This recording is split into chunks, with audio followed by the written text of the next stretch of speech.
Welcome back to Milan Recording Studios. My name is James Pavel Shawcross, and in today's video, I wanted to bring you a fun review of the Casiotone CT-S1, which is a product that both myself and many of my followers have been very interested in ever since it first launched. I'll tell you a little bit more about what this instrument is after I tell you about where I got it from and how we'll be recording it. As I almost always do for many of my reviews, I purchased this product through an online retailer. They didn't know who I was, and I wasn't sent it free of charge. I purchased this online with my own money, and as my videos always have been, and as they always will be, this will be an honest review, as always.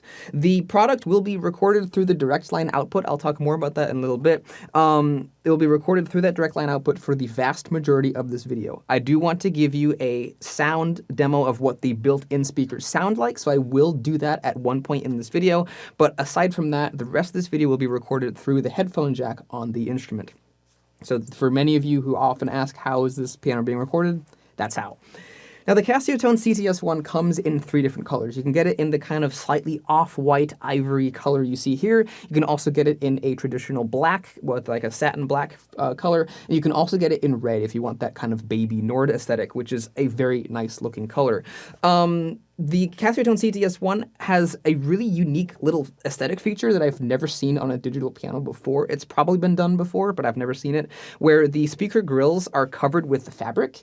It looks really nice, and it just somehow makes it look a little bit more premium. I know that's weird, but having this nice little flexible fabric over the speaker grills rather than just having speaker grills with exposed plastic holes, it just looks really, really nice in all 3 colors. I think in the black is kind of like a gray. The red is like a kind of a mottled red, and here you have like a gray fabric. It looks really, really good. The overall build quality of the instrument is actually pretty nice for $200 US. You have some pretty solid feeling plastic. Like, for $200 US, for those of you who don't know, anything under the $200 price point, typically you're looking at junk, unless it's a used market or a friend is selling you their old digital piano that they don't need at a really discounted price. Unless it's a situation like that, in the new market, under $200 is usually going to be junk for most digital pianos. But Casio has managed to provide a pretty nice build quality and a very nice visual aesthetic for such a low price point, which is part of why I like this digital piano so much. Now, on the back of the instrument, as I've already stated, you have one headphone jack. That's your only line output on the instrument.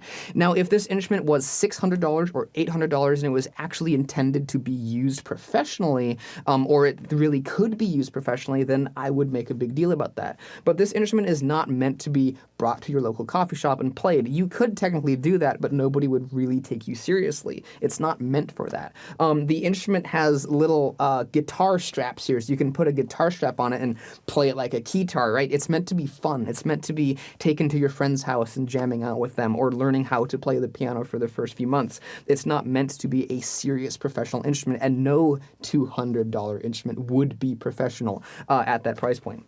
So that's why I'm not going to make a big deal about it only having one singular headphone jack. However, I will have one complaint about that, and that is the fact that the headphone jack is in the back, and that is actually a big annoyance. Most nice digital pianos will have a headphone jack up front, and that's because when you put your headphones on, if you're using wired headphones, as every digital piano has to use that I know of, your wire is going to come from one of your ears, or maybe both, down to the floor and then up into here. With this instrument, especially if your headphones have a really short cable, it has to come underneath the piano or around on top or around the side. And if your headphones have a really short cable, that makes it very annoying. So you'll have to get a headphone extender, which can be, $6, $7. So I do wish they had a little headphone jack. It's only one 3.5mm jack. They could have easily, I would imagine, fit it right in here or right in here, right in the side, and that would be very, very nice. I'm imagining the reason they didn't was because that would cost a little bit more to have to run a couple of wires up to a little daughter board to have it up here to just have one little, 3.5mm jack. But that little extra cost, I think, maybe would have, I don't know how much that would have had to raise the price of the instrument by, but it would have been a very nice quality of life feature. Around the back, there's also a couple of other different inputs and outputs. You have 2 USB ports as well. You have the power supply. Obviously, this instrument can also run on batteries, which is another thing that makes it really cool. And there's also another little 3.5mm jack that I can't remember what it's for. Oh yeah, it's for the line in. You can also run like a phone or something and play your audio through the built-in speakers of this instrument. That's the other 1/4-inch jack back there. Not 1/4 inch, 3.5mm. So those are all the inputs and outputs of the Casiotone CT-S1. And as you can see, we also have, or in the back of the instrument, we have the little music desk. It looks really nice both without the music desk and with the music desk, something that can't be said for all digital pianos. I have to find where this went now. There it is.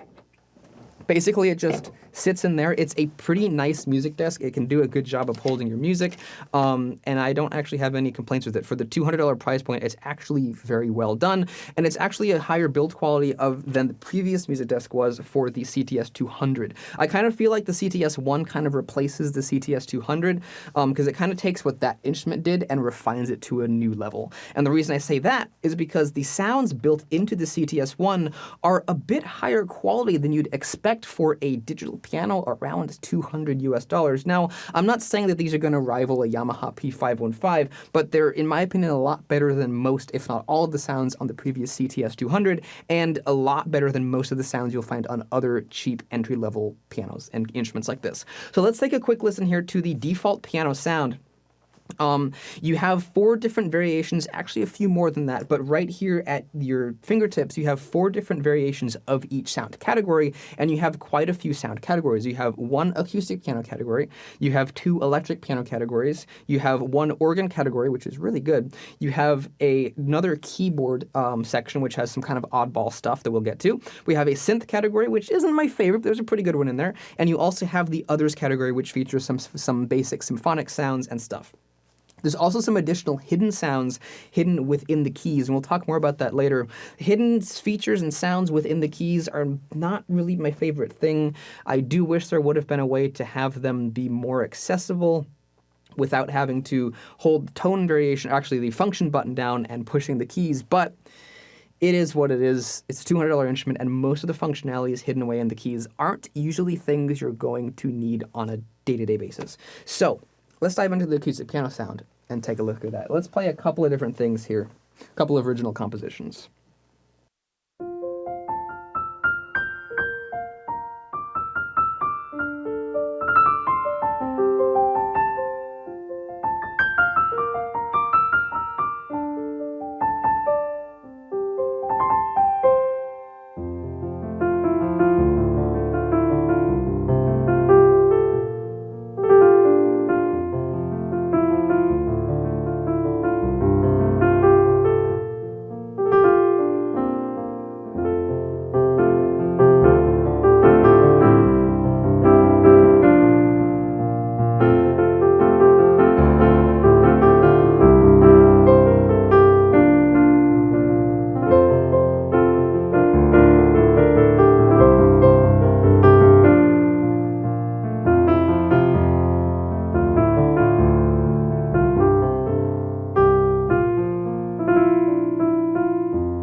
So that is the sound of the default acoustic piano sound of the Casiotone CT-S1, and although it's not perfect, remember that this is a $200 digital piano, and a lot of the times you don't even get that nice of a piano sound on a $200 digital piano.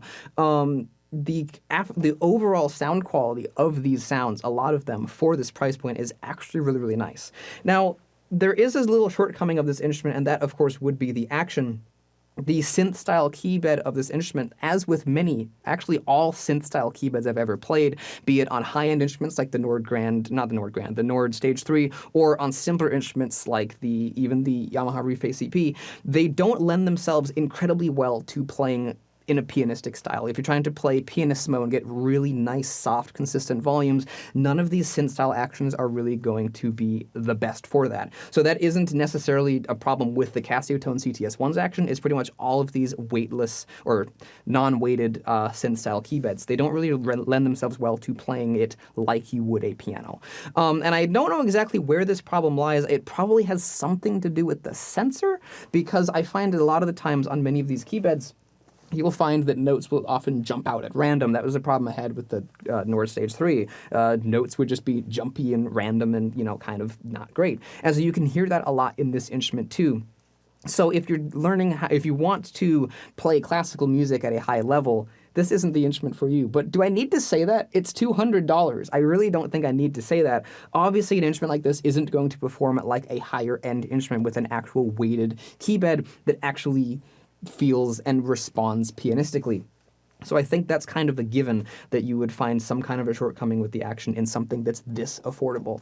You have to understand the price point and align your expectations to that price point. For something that's a little bit less than $200, there's a lot more give. You can be a bit more generous with, yeah, it's not perfect, but it's cheap, than you can with something that's, say, close to $900, like the PXS 3000, for example. So there's a lot more leeway, and a lot more forgiveness that can be made towards a really affordable digital instrument than there can be made towards one that borders lines on being close to expensive and premium and a high quality price.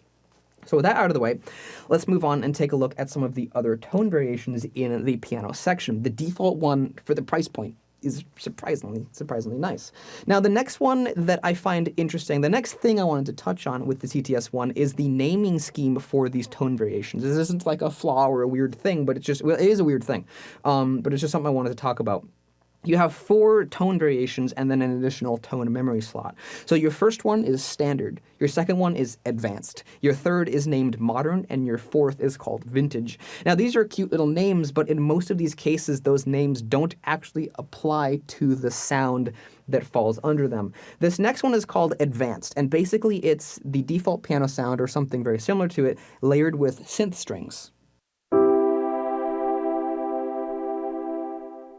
And this one, I think, does kind of fall into the advanced category, because how you get those synth strings to activate is still a mystery to me. If you play one note,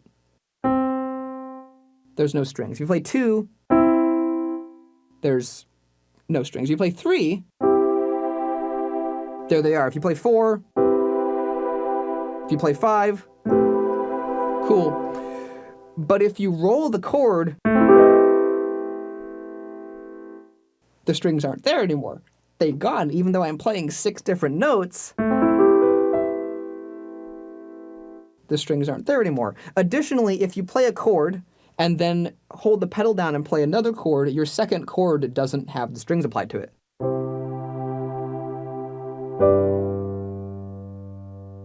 I removed the pedal for added effect. That G major chord had no strings applied to it. So how exactly this tone works and how it applies the string effects to what chords is in fact very advanced, I do not understand it. It's just black magic over here. I do not get it. But it's not really the best. It would be better if it applied the strings equally to all notes at all times, because when you're actually trying to play a piece of music, this can kind of lead to some problems where the strings aren't always there.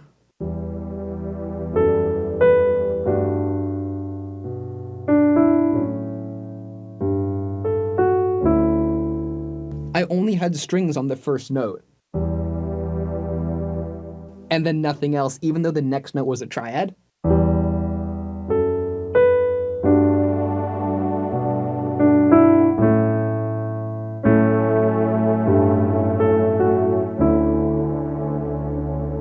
have to be very careful with the pedaling and just treat it very special to get the synth strings to come out.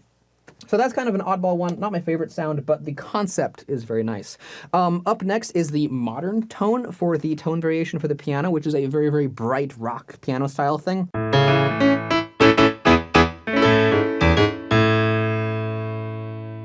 I'd say that's probably pretty modern. Up next, you have the vintage tone variation, which sounds very, very similar to the standard tone variation.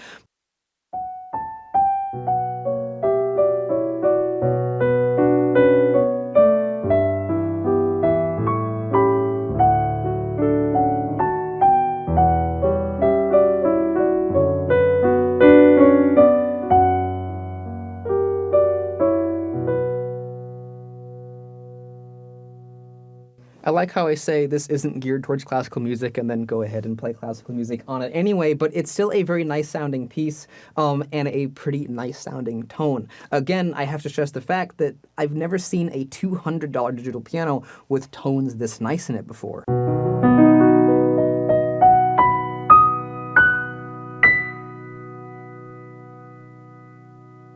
They're a little bit thinner than you'd expect from a higher end digital piano, but they're actually like a little bit warm almost, and they sound nice. I like them a lot. You also have that built-in reverb too that kind of adds to it.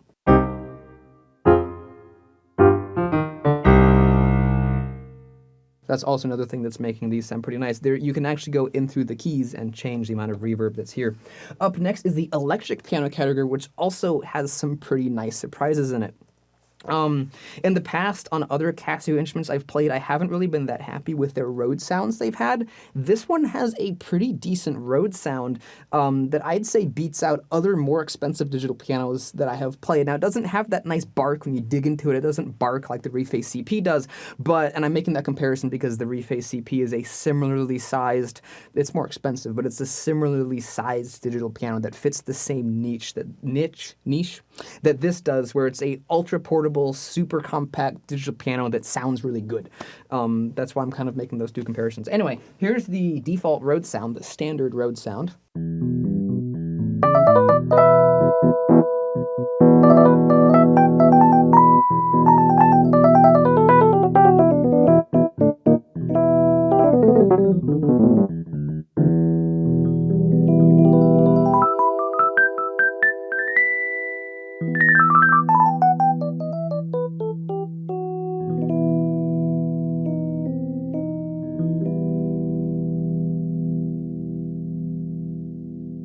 Like, that's nice. That's really fun to play. Up next, you have the advanced electric piano, which I think it's a Rhodes with a phaser on it.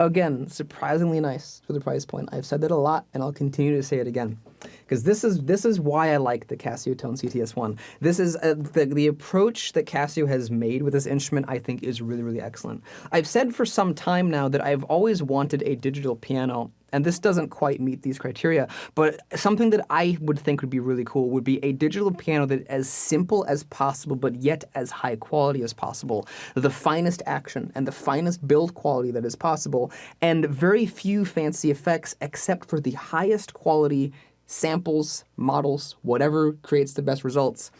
The finest quality sound that you can. Even if it's just one piano sound, if it's the best digital sample piano in the world, use that and have a very, very simple digital piano with no bells and whistles, just the basics. Good action and good sounds. Now, this doesn't really meet that criteria. It doesn't have the best action, but they're kind of going towards that step. A lot of other digital pianos in this price point for a little bit more, like a lot of the Yamaha YPT models, have a lot of other features. You've got all the learning functionality and the accompaniment and the drums and the this and the that, and that's cool. And I've done reviews of those, and I think they're cool. But I also love the simplicity of this, where you just have the only other features besides being able to tweak the reverb and change the touch sensitivity. More on that later, if I remember. Besides those features, the only other things you have is a metronome and a record function, and beyond that, it's just play the instrument yourself, make music, have fun. And I like that approach. That's kind of going one step towards my ultimate goal if I were to build a digital piano, to make the simplest and highest quality instrument possible. This is kind of going towards that step, and I like that. Keep at it, Casio. So up next here we have the modern sound effect here for the electric piano 1. When I think of a modern electric piano, I think of the Yamaha DX7 type tone, which this probably is.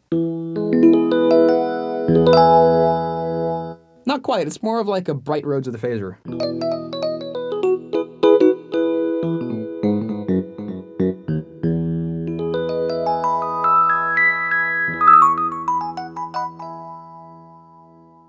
And that's kind of what I mean by the naming scheme for these sound effects not really lining up with what they represent.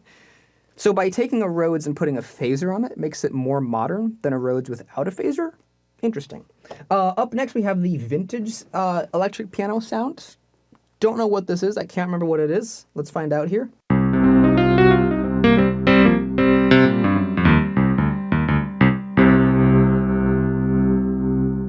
It's a Yamaha CP-80 type sound.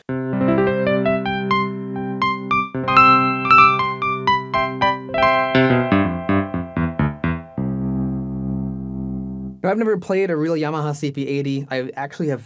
I've only ever seen 2 of them, and neither of them are really in a place where I could do a video review of them.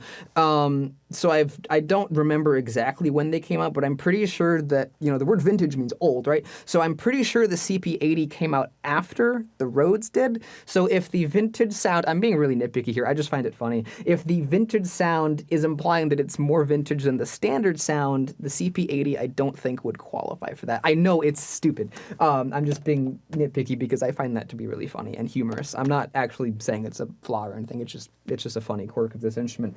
Up next we have the second electric piano category, and the standard sound for this is actually, I'm right this time, it's a Yamaha DX7.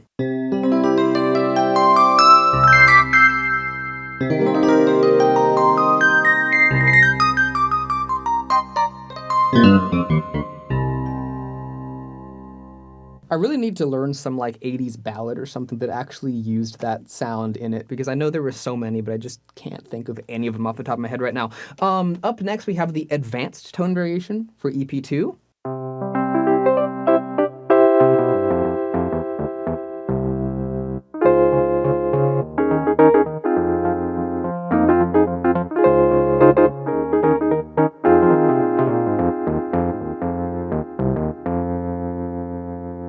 Which is a pretty decent whirly. It's not the best I've heard, but it's also far from the worst I've heard. It's pretty in the middle, and it definitely sounds like a Wurlitzer. I like it.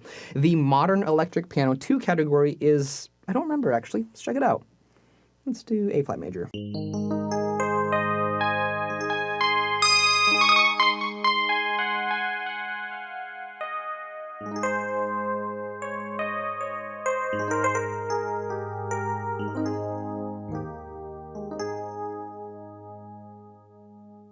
It's a bright, very pretty version of the original standard DX7.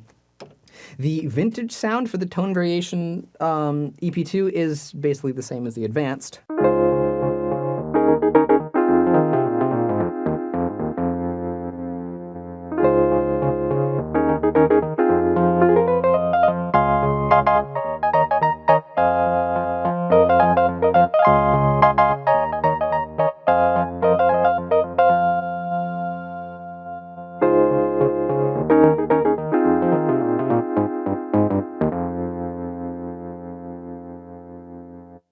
So they're basically the same, but they both sound nice. Something else that's really cool about this instrument that you won't sometimes find in much more expensive digital pianos. The Crumar 7, for instance, one of my favorite digital pianos on the market right now, does not actually have this feature. Seamless sound switching, where you play a chord on one sound, hold the pedal down, and change the sound to something else, and then play in that sound and have the two merge seamlessly together.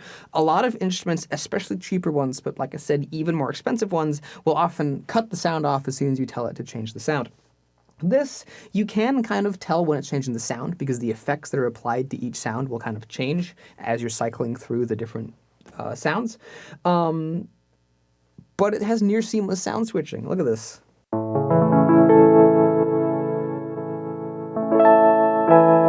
That was actually a terrible example because I cycled from the vintage to the advanced, which sound the same. Let me do that again. We'll cycle from the advanced back around to the standard.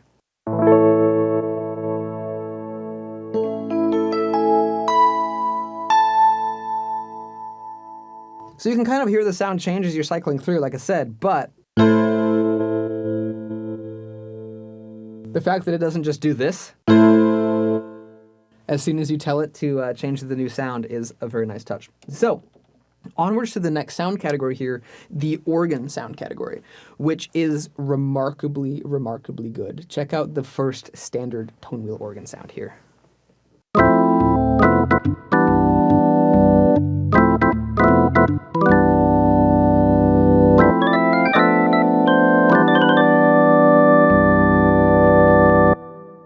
Like, that is really, really good. I'm dying to have a little mod wheel over here so I can apply like a Leslie effect or something, or a rotary effect to that sound, because that's really all it needs to be actually really, really good. That is a very nice organ sound.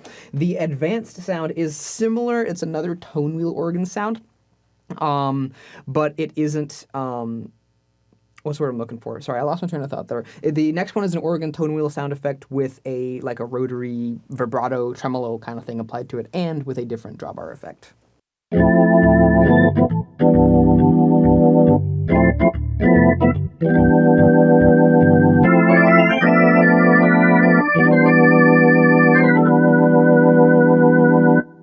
So you got that, which is kind of cool. Up next is the modern sound. And from the aspect of, is the name of it accurate? Kind of, because this is emulating it's like a combo organ, like a transistor organ. And that, compared to the Hammond B3, which came out first, would technically be more modern than a Hammond B3. But you know, in the case of the organ category, what would a modern organ be? There is no, like, unique modern organ that I can think of, because every modern organ these days is just emulating what used to be. You have digital pipe organs and digital tone wheel organs, clone wheel organs, if you will. There's nothing really unique because the organ is kind of a dying breed, which is a little bit sad. But the modern organ sound on here is like a Farfisa or a Vox Continental. It's not really a close interpretation of either one of them. It's something in between, but you can kind of get what they're getting at here.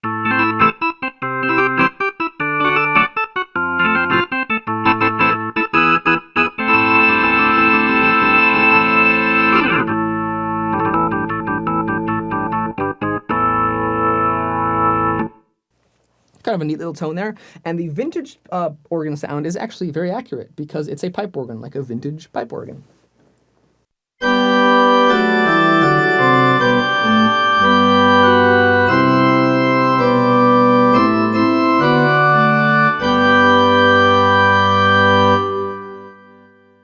Now, it's not quite as nice as the sound that Yamaha puts in almost all of their digital instruments, from their cheapy $50 one to their more expensive flagship models, but it's also not as bad as the one that Kawai puts in a lot of their instruments. It's somewhere in between, which makes it quite good.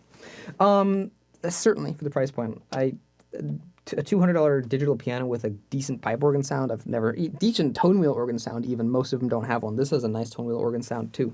Now, up next is the keyboard category, which has a lot of miscellaneous little keyboard instruments. Some of them are fun. The last one especially is one of my favorite sounds in the whole instrument. And a lot of people feel that way. A lot of people, I think I've heard of people buying this instrument just to get that last sound in here, because not many digital pianos have this last sound, the vintage tone. So let's start off with the standard here, a harpsichord.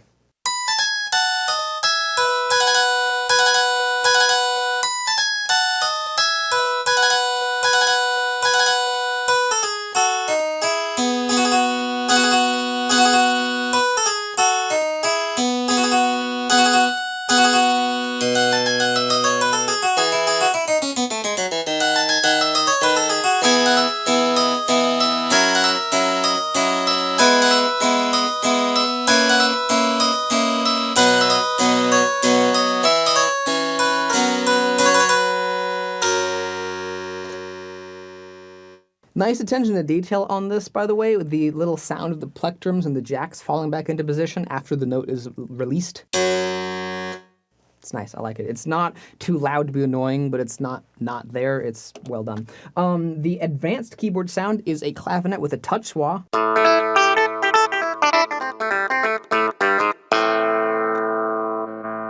And the modern is a clavinet without any effects applied to it at all.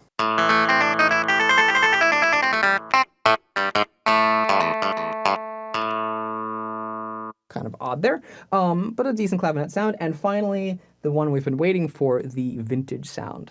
I love this.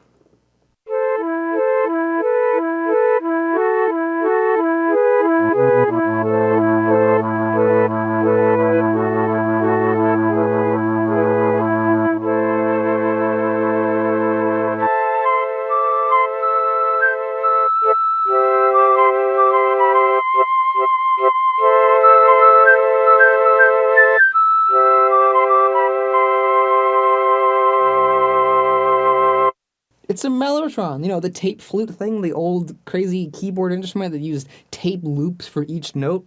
It's a digital reproduction of that. And it sounds really nice. It's not a tone that you usually will find in digital pianos. You'll usually have your flutes, but they won't be emulating specifically the mellotron's flute, which had really an interesting kind of a character to it. It's such a nice sound, and it's really, really cool. That is by far one of my favorite sounds on the Casiotone CT-S1, and that's another reason I like this thing. It's just the sounds that it has in it are really cool. And that's what I mean by when I say that this instrument has some high-quality sounds in it. That's one of them. It's awesome. Now, the synth category, which is up next, is not one of those. I don't like most of the sounds that are in it. The first three, not really my cup of tea, but the last one is my favorite of the four. So here's the first three, followed by the fourth.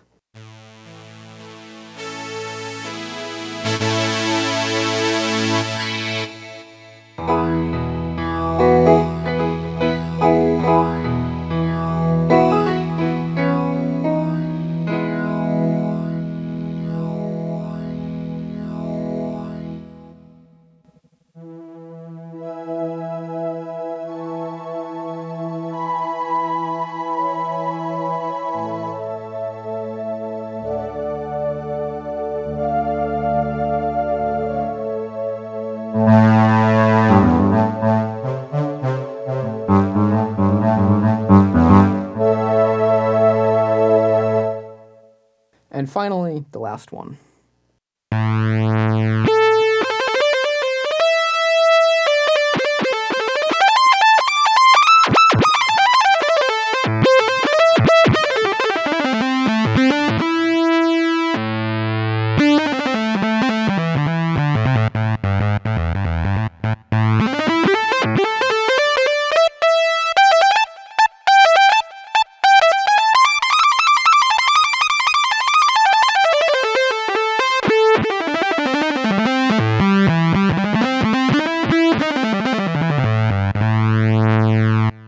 That's fun, and that's kind of where this action shines, is during that synth stuff. The really fast motion, things like that on a simple scale, is actually, it handles it quite well. Surprisingly well, actually. That was very easy to do. Up next is the final category, the others category, which has more kind of the generic tones, but there's a couple of them in here that are pretty good. It starts off with what is truly a standard sound for the others category on every digital piano ever, some strings.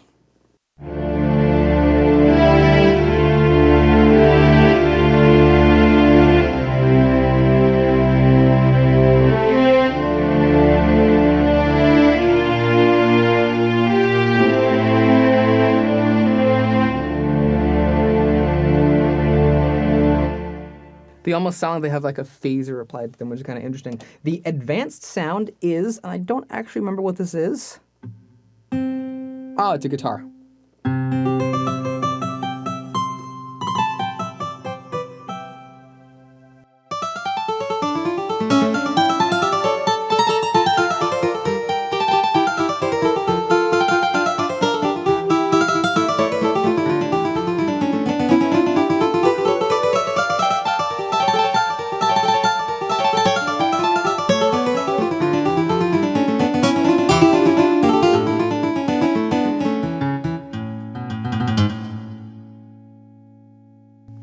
really hear what I mean in that particular example by the notes being easy to accidentally play a little bit too loud. It was really prominent in that particular piece, partly because the way that piece is. But it kind of, if they weren't quite as extreme, it would have fit the piece very well because it was on a guitar. And when people play that piece on a guitar, you often do get some kind of notes like that. All right, up next is the modern sound for the others category, which is...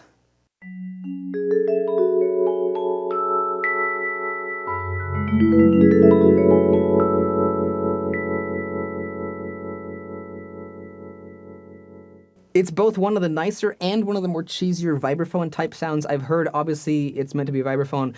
Vibraphones have a tremolo effect. The tubes have a little rotating pad in them that gives a tremolo effect. And this isn't the most realistic interpretation of that, but it is very pretty. It is very, very pretty, and I really, really like the vibraphone sound in here. Despite it not being super realistic, I love it. It sounds great.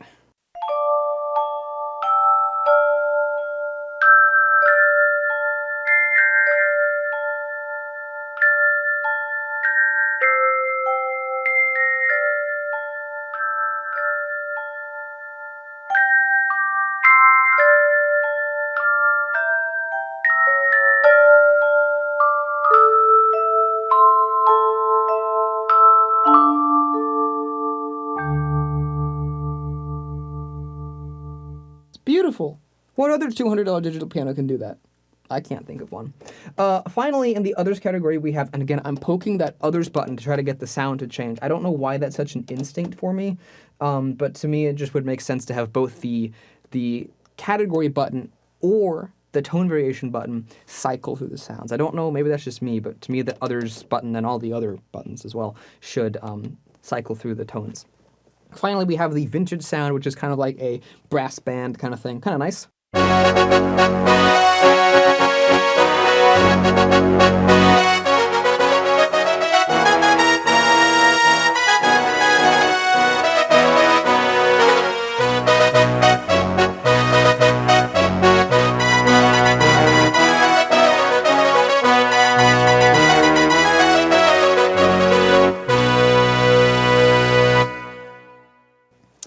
So those would appear to be all of the sounds of the Casiotone CT-S1, but wait, there's more, literally.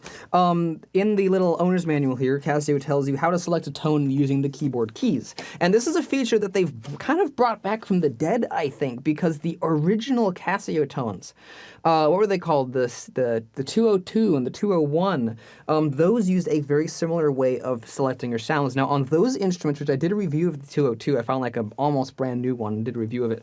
It was pretty nice, especially for the day. The way that selected sounds was you would hold down a certain switch and you would push any key on the instrument, and each key would be a different sound, and it would give you a preview of what that sound would be. Then you let go of that switch and every key would be that sound. And that's how you can select additional tones in the CT-S1 using the keyboard keys. So you hold the function button down, actually the tone variation button down, and then you have a whole bunch of other tones. Now, most of these tones are simply the ones that you'll find in here. The electric piano has a few extras, the organ has a few extras, and so does the keyboard section, I think. It might not. But you also have extra synth sounds, and even more interestingly, classic Casio tones, like vintage classic Casio tones you might have found on the original CTS 202, or whatever they were called, 201, 202. Forget the first, I think it was CT 202. Tones you might find on the instruments of that era. So that's kind of a cool little throwback here. So if you hold the tone variation down, and let's hit E3 here. For every note I push, it will give me a little taste of what that note's going to be.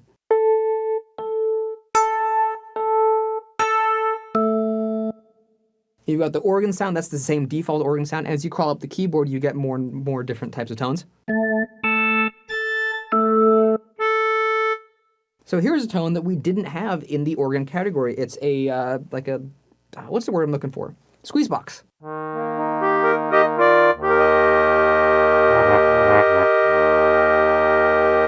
Pretty fun. And you've got other sounds in here too. I think that was B flat.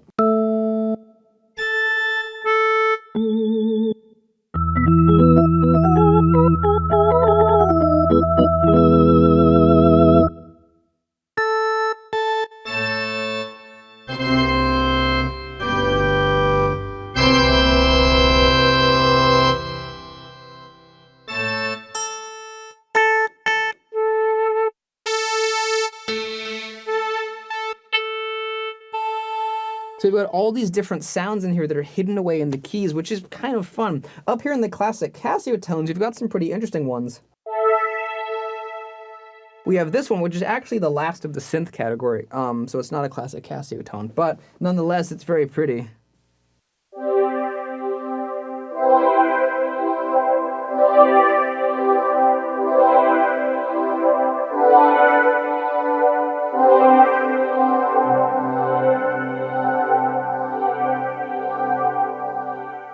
That's really neat. So we've got other Casio tones here. This one here, if you hold down lower notes, this is a fun little oddity in here. If you hold down lower notes, it gives you beats, and then you can play the melody along with the right hand. I actually have a little Casio thing that's about this big, and it actually does this exact thing. I don't know if it has the same violin sound, but it has these same beats in it.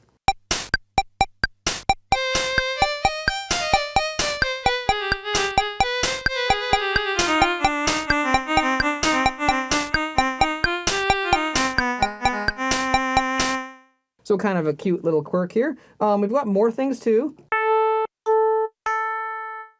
This one's very nice. I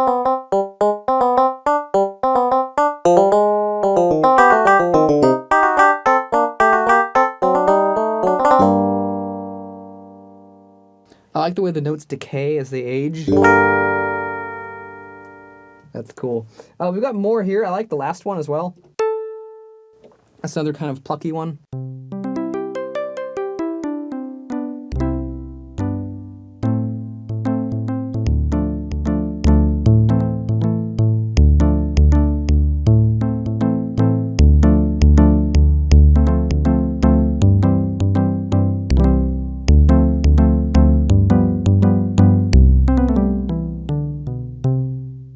So you have a lot of really neat little sounds packed away inside of this small, little, unassuming, and very affordable Casiotone CT-S1.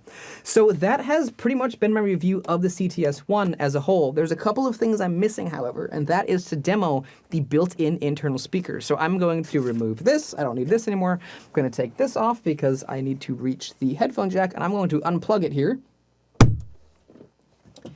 Now I've unplugged it, I guess I'll put the music desk back on, because why not? Let's see if I can find where it's supposed to go real quick. Oh, is that it? Not quite. There we go, perfect. So now we can demo the internal speakers, the ones that are built into the instrument. I probably should have done this first off in the video, but I kind of forgot until now because this instrument is quite fun to play. So here's the default piano sound. I'll play my test piece on it again like I did at the beginning to show you the internal speakers here. You ready? Let's test it out.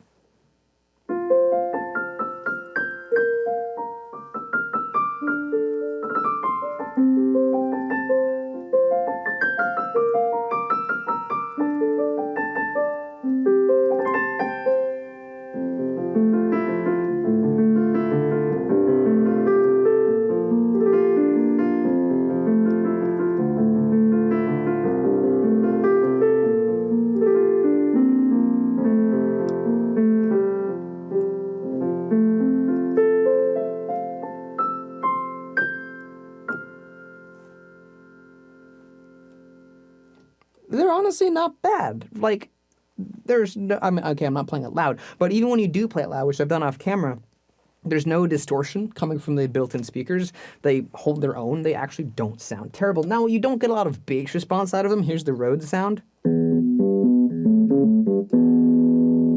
So that's not quite as big and bassy as it would be through the headphones or like it was through the amplifier that I was using to listen to these while playing and recording, but you can still tell what it is and it still sounds fine.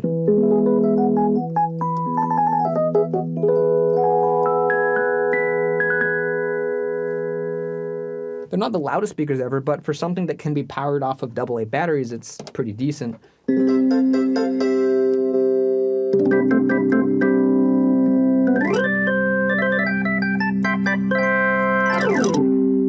And the organ actually sounds really good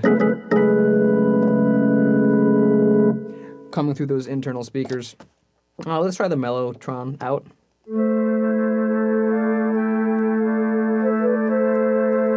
So as you can see, the built-in speakers are actually not bad. I'm actually pleasantly surprised with how good these internal speakers are.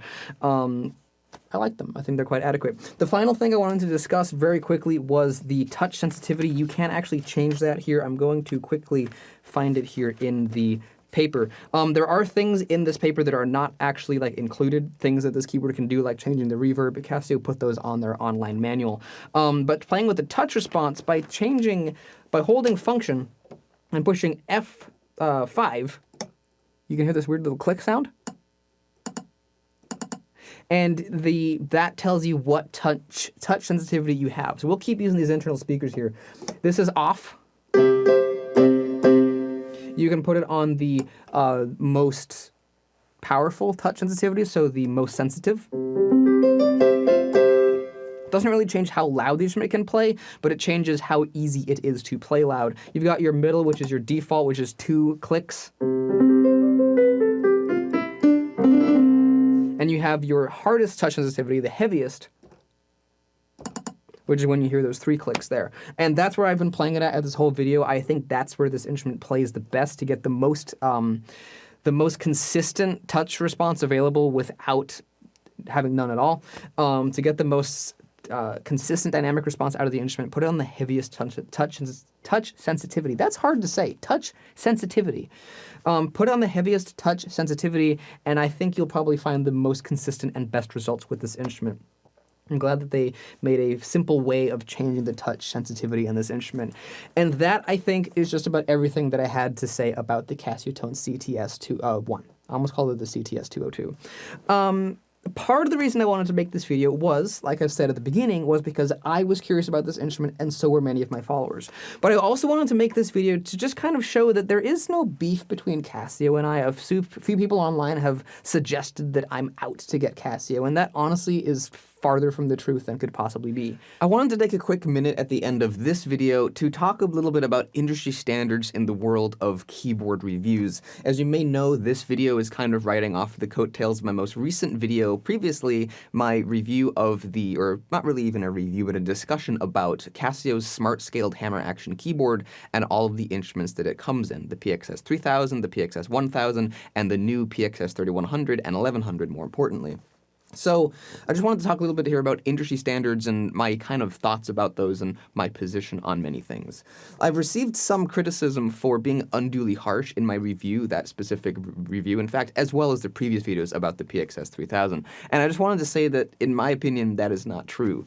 My goal here on YouTube is not necessarily to speak bad things about one given company or another. My goal here on YouTube is to provide honest feedback and genuine information about products that are for sale for my followers. My loyalty stands with my followers, not with a big overarching company that wants me to bow to their wishes and say what they want me to say about a product.